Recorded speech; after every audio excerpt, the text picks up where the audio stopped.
Our daily Bible reading today is from Proverbs chapter 1 through chapter 3.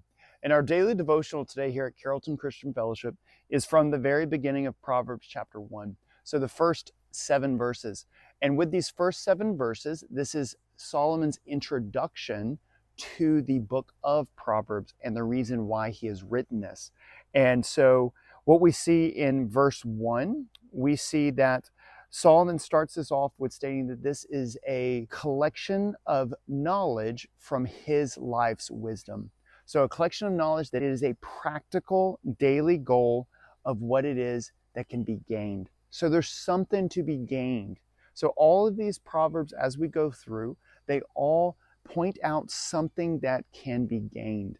And a vast majority of them give a distinction, especially over the next kind of 6 or 7 days, gives us a distinction between something that we can gain with a life that is set apart, a life that is focused in pleasing the things of the Lord. So a direction of the righteous, and then a direction of the unrighteous, or those who desire to take advantage, and those who desire to hurt, or those who desire to abuse.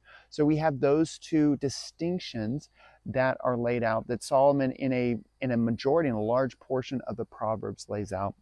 And so Solomon begins with here stating what is to be gained in a daily practical life. So what the goal that we should have in our life of what we should desire to gain. So what are these practical things that Solomon is saying that we should desire? And that these things, these are not tangible things, but these are untangible things. These are not things that you can touch and feel. Solomon is going through in the book of Proverbs and saying that what you should desire to gain every day is something that you cannot touch, you cannot taste, and you cannot see. You cannot see with a physical eye. You can see the effects of it. You can touch the effects of it maybe. You can taste the effects of it maybe later on down the road.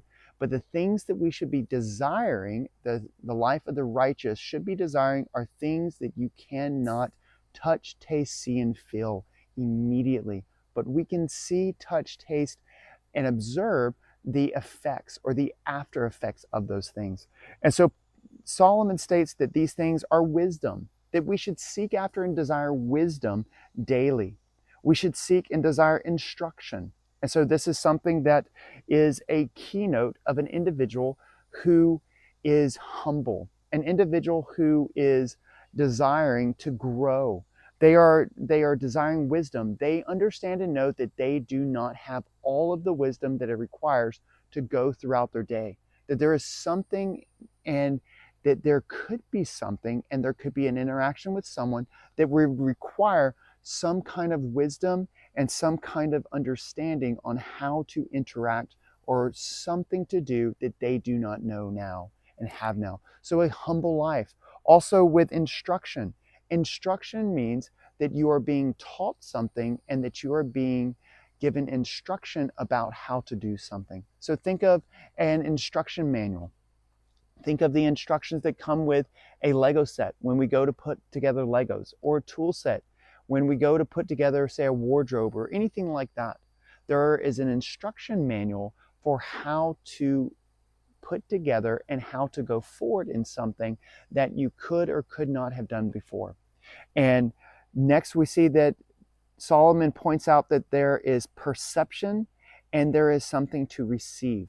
So there is a humility, there's a humbleness that has to be shown by the individual that goes forth throughout their day, because they have to be able to perceive something that may be something that they haven't seen before. So having the right perception on life, being able to receive something means that you don't have something and now you are going to receive it. So daily, be open to receiving something that you did not have already. So a humble life, understanding, instruction, again, and then we see prudence. So this is something with prudence. What prudence means is this is a caution for completing something. So having a caution for completing your day, having a caution for completing a different action, a different set of events throughout the day, having a caution for how you go about doing things throughout the day, not treating something the same way you've done before, but understanding that things are different. Individuals are different. Situations may be different. Also, the timing. What's the timing of how things are to be done? What's the timing of how we should anticipate how long this should go? So there should be prudence. So again, there should be a caution that some things may take more time. Some things could possibly take less time. So we need to be cautious about that. And then also what method we use. We don't always use the same method over and over again. So there is prudence that should be given and should be gained throughout our day. And what this means is this is insinuating that you are not being gullible. You are not thinking that something will always be what it seems. You are not thinking that something will always be what you're told, but you are gaining a knowledge and understanding that things are not always what you are told, and things are not always what they appear. And so that the individual will gain prudence. And then we see in verse 7 that the foundation of all of this begins with the fear of the Lord. So a fear of the Lord, a respect for the Lord, a fear and a respect for understanding that it is Him who gives all wisdom. It is Him who is the great instructor, Him who His instruction manual is the supreme in our lives, Him who gives understanding in a situation, Him who desires to give something for us to receive, Him who desires for us to increase in understanding and wisdom and in the learning, to be able to learn more. So the Lord gives the capacity by His grace to allow us to learn more. So He develops our thought process. So the fear of the Lord, the respect for the Lord, that He is the one who does it. And that it's not on our own account that we do these things. It's not on our own account that we grow in these things. And it's not on the account of any university system.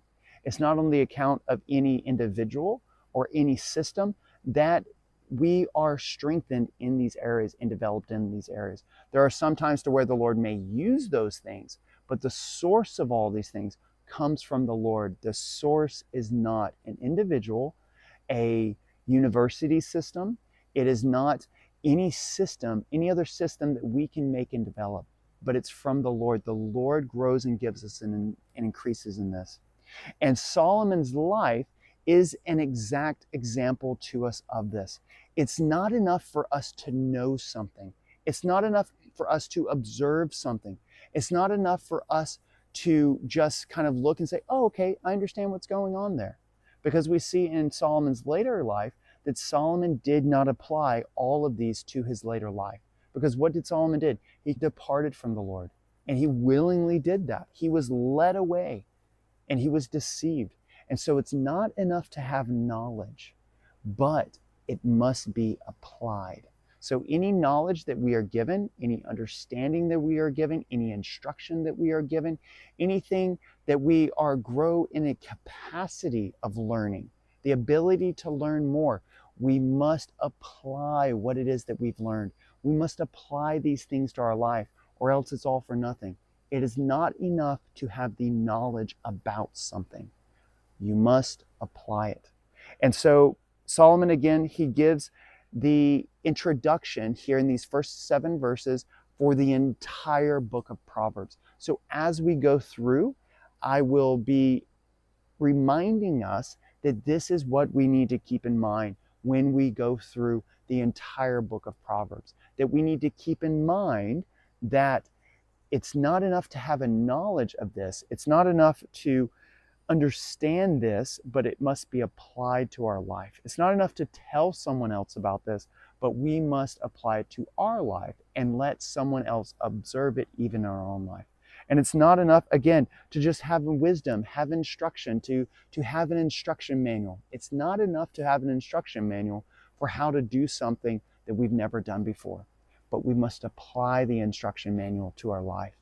And so we see that that is something that we've been given. The Lord gave that to every king. The Lord gave His instruction manual to Solomon. And sadly, Solomon departed from that. Solomon applied that to his life early on, and he saw the benefits that came from that, from applying the word to his life. But then when he departed from it, even though he knew it, his life completely fell to shambles. So I hope that this can be an encouragement to you.